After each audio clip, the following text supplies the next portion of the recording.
Welcome to the Aylin Show. Hello friends, कैसे हैं आप लोग। स्वागत है आपका हमारे चैनल द एलन शो में। दोस्तों, हमने लास्ट एपिसोड में सपनों के सफ़र को 3 नज़रियों से देखा। पहले हम हिस्ट्री में गए, जहां लोग सपनों को भगवान का संदेश मानते थे। फिर हमने रिलीजन के पर्सपेक्टिव से देखा कि कैसे अलग अलग रिलीजन ने सपनों को डिवाइन वार्निंग या स्पिरिचुअल जर्नी माना। फिर हम साइंस की दुनिया में आए, जहां हमने ये समझा कि स्लीप और ड्रीम्स के पीछे एक बायोलॉजिकल मैकेनिज्म छुपा है। लेकिन अब भी वही सवाल बाकी है कि हम सपने क्यों देखते हैं। क्या ये सिर्फ साइड इफ़ेक्ट है एक एक्टिव ब्रेन का, या फिर इसके पीछे कोई मीनिंग या पर्पस छुपा है। अब इस एपिसोड में हम एक्सप्लोर करेंगे साइंस और साइकोलॉजी के सबसे फैसिनेटिंग थ्योरीज ऑफ ड्रीमिंग। कुछ रिसर्चर्स कहते हैं सपने मेमोरी और लर्निंग के लिए ज़रूरी होते हैं, और कुछ कहते हैं ये इमोशनल हीलिंग का प्रोसेस है, और कुछ कहते हैं सपने एक क्रिएटिव लैब है जहां हमारा ब्रेन नए आइडियाज़ टेस्ट करता है। तो चलते हैं सपनों की इस मिस्ट्री की ओर। Why do we dream? Chapter 2।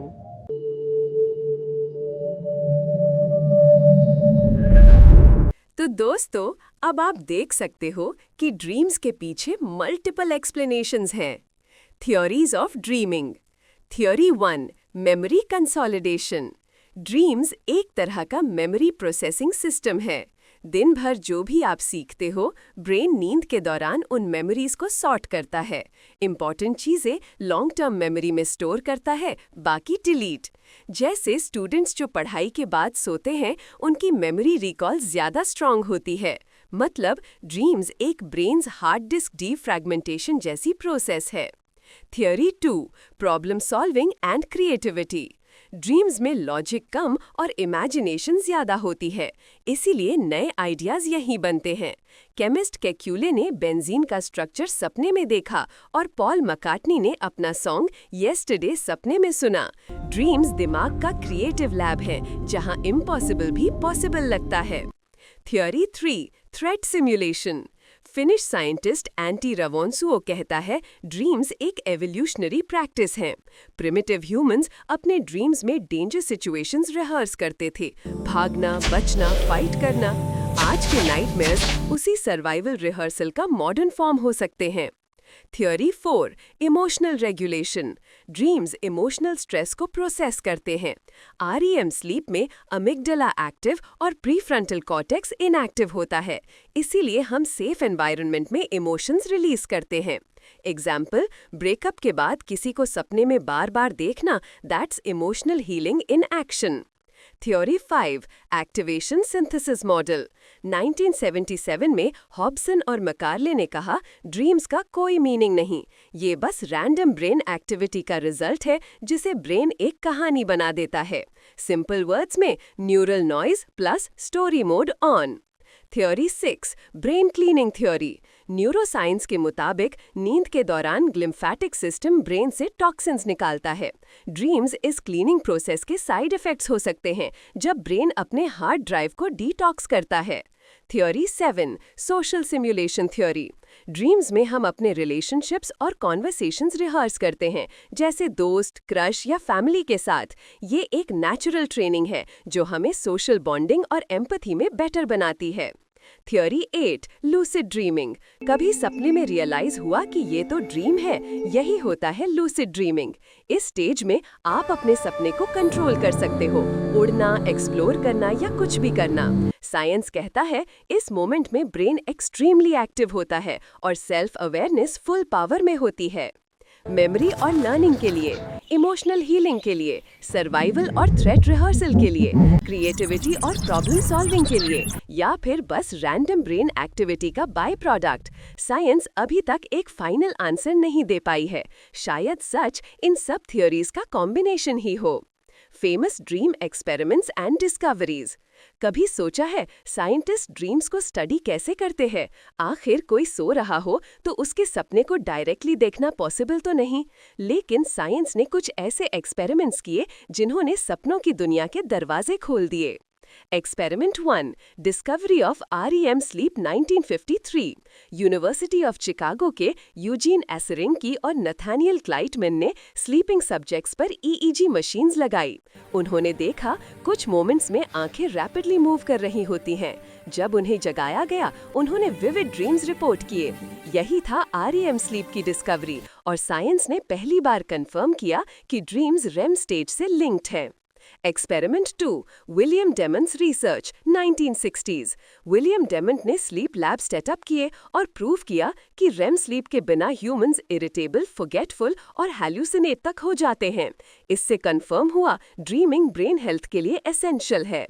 Experiment 3. Proof of Lucid Dreaming 1980s. Stephen LaBerge ने लूसिड ड्रीमर्स को बोला, जब रियलाइज करो कि तुम ड्रीम में हो तो आंखों से एक स्पेसिफिक सिग्नल दो। EEG मशीन्स ने वही पैटर्न रिकॉर्ड किया, मतलब ड्रीम के अंदर से सिग्नल रियल दुनिया तक पहुंच गया। लूसिड ड्रीमिंग साइंटिफिकली प्रूवन हो गई। Experiment 4. Dreams and Daily Life 2000s. Scientists ने लोगों से डेली डायरीज लिखवाई और उनके ड्रीम्स रिकॉर्ड किए। Result, dreams directly daily experiences से लिंक्ड थे, जिसे डे रेजिड्यू इफेक्ट कहा गया। अगर दिन में एग्जाम दिया हो तो रात में एग्जाम रिलेटेड ड्रीम्स आने के चांसेस बढ़ते हैं। Experiment 5. Nightmares and Trauma. PTSD patients के रेपिटेटिव नाइटमेयर्स ने दिखाया कि ड्रीम्स इमोशंस और ट्रॉमा प्रोसेस करने में हेल्प करते हैं। इसी से ड्रीम थेरेपी का कॉन्सेप्ट आया, जिसमें पेशेंट्स अपने नाइटमेयर्स को कॉन्शियसली ऑल्टर करना सीखते हैं। Experiment 6. Modern Dream Decoding 2000s to Present. Japan के रिसर्चर्स ने fMRI प्लस AI से ड्रीम्स डिकोड करने की कोशिश की।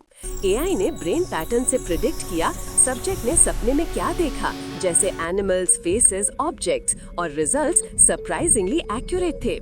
फ्यूचर में शायद हम अपने ड्रीम्स रिकॉर्ड और रिप्ले भी कर सके। ये एक्सपेरिमेंट्स दिखाते हैं कि ड्रीम्स अब सिर्फ इमेजिनेशन नहीं, मेजरेबल रियलिटी है। REM डिस्कवरी से लेकर AI डिकोडिंग तक साइंस ने सपनों के राज समझने का सिलसिला शुरू कर दिया है। सोचो जरा, एक दिन आपने एक क्रेजी सपना देखा। सुबह उठ के बस वेगली याद है कि आप उड़ रहे थे, लेकिन अगर टेक्नोलॉजी अलाउ करे तो आप अपना पूरा सपना वीडियो की तरह दोबारा देख सकते हो। स्कैरी भी है, फैसिनेटिंग भी, क्योंकि ड्रीम्स हमारे सबकॉन्शियस के सबसे प्राइवेट थॉट्स होते हैं। ड्रीम्स, मेंटल हेल्थ और क्रिएटिविटी। अब तक हमने देखा कि ड्रीम्स के पीछे साइंस और थ्योरीज क्या कहती हैं, लेकिन असली सवाल है, इनका हमारी जिंदगी में रोल क्या है? क्या ड्रीम्स सिर्फ एक बाय प्रोडक्ट है या मेंटल हेल्थ और क्रिएटिविटी का secret tool? Dreams and mental health. Mind processing. Dreams एक सेफ प्लेग्राउंड होते हैं जहां ब्रेन इमोशंस को प्रोसेस करता है। REM स्लीप के दौरान अमिगडाला यानी इमोशंस और हिपोकैम्पस यानी मेमोरीज एक्टिव होते हैं। इसीलिए स्ट्रेस के दिन विविड ड्रीम्स आते हैं। ब्रेन इमोशनल बैलेंस रिस्टोर करता है। PTSD and nightmares. PTSD patients को सेम ट्रॉमेटिक नाइटमेयर्स बार-बार आते हैं। थेरेपीज जैसे इमेजरी रिहर्सल थेरेपी में पेशेंट्स अपने नाइटमेयर्स को रीराइट करना सीखते हैं ताकि फियर कंट्रोल में आए। Depression and dream patterns. Depressed लोगों में REM स्लीप ज्यादा होती है और ड्रीम्स नेगेटिव।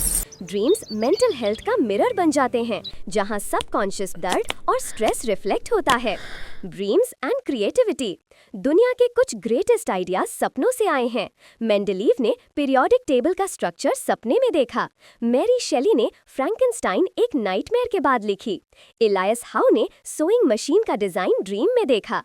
पॉल मैकार्टनी ने सॉन्ग येस्टरडे का ट्यून सपने में सुना। ड्रीम्स में लॉजिक कम और इमेजिनेशन ज्यादा होती है, इसीलिए ये एक क्रिएटिव लेबोरेटरी की तरह काम करते हैं। Problem solving in dreams. Research कहती है, अगर आप किसी प्रॉब्लम के बारे में सोच कर सोते हो तो सपना कभी-कभी उसका सल्यूशन दे देता है। इसे कहते हैं ड्रीम इंक्यूबेशन, जहां आपका सबकॉन्शियस आंसर्स ढूंढता रहता है। ड्रीम्स हमारे दिमाग के हीलिंग और क्रिएटिविटी इंजन है। ये इमोशंस को बैलेंस करते हैं, ट्रॉमा को रिलीज करते हैं और कभी-कभी नए इन्वेंशंस तक ले जाते हैं। Dreams, memory and modern uses. Dreams and memory consolidation. Dreams learning और मेमोरी के लिए एसेंशियल है। जब आप कुछ नया सीखते हो, वो पहले शॉर्ट टर्म मेमोरी में होता है। रात को ड्रीम्स के दौरान ब्रेन उन्हें रिहर्स करके लॉन्ग टर्म मेमोरी में स्टोर करता है। इसीलिए कह सकते हैं जितना ज्यादा सोओगे उतना ज्यादा याद रहेगा। Why negative dreams? Positive dreams के कंपैरिजन में नेगेटिव ड्रीम्स ज्यादा याद रहते हैं क्योंकि ये ब्रेन के सर्वाइवल ट्रेनिंग सेशंस होते हैं। एवोल्यूशन के हिसाब से नेगेटिव या स्कैरी ड्रीम्स हमें रियल लाइफ डेंजर के लिए मेंटली प्रिपेयर करते हैं, जैसे जंगल में भागना या किसी से बचना। ये सब सबकॉन्शियस प्रैक्टिस है। Modern uses of dream science. आज साइकोलॉजिस्ट्स ड्रीम्स को थेरेपी और क्रिएटिविटी के टूल के रूप में यूज करते हैं। Lucid dream therapy. Patients realise करते हैं कि ये ड्रीम है और अपने नाइटमेयर्स को कंट्रोल करके फियर फेस करते हैं। Creative boosting. आर्टिस्ट्स और साइंटिस्ट्स सपनों से नए आइडियाज और इनोवेशंस निकालते हैं। Stress relief. ड्रीम जर्नलिंग सपने लिखने की हैबिट एंजाइटी और स्ट्रेस को कम करती है। ड्रीम्स सिर्फ रैंडम विजुअल्स नहीं, ये ब्रेन के लर्निंग, हीलिंग और क्रिएटिविटी के नेचुरल टूल्स हैं।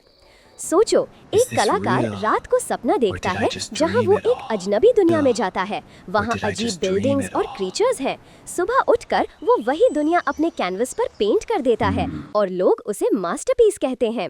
ड्रीम्स एक सीक्रेट डोर है जो हमारे सबकॉन्शियस इमेजिनेशन को अनलॉक करते हैं।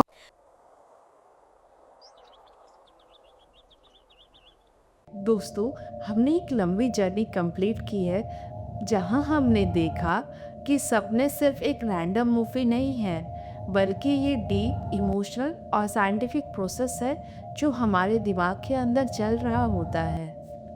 जब तक हम सपने देखते रहेंगे तब तक इंसान के पास होप और क्यूरियोसिटी बनी रहेगी। अगर आपको हमारा ये वीडियो इन्फॉर्मेटिव लगा तो हमारे चैनल को लाइक, शेयर एंड सब्सक्राइब करें। तब तक के लिए ध्यान रखिए और नॉलेज के साथ कनेक्टेड रहिए। शुक्रिया। अलविदा।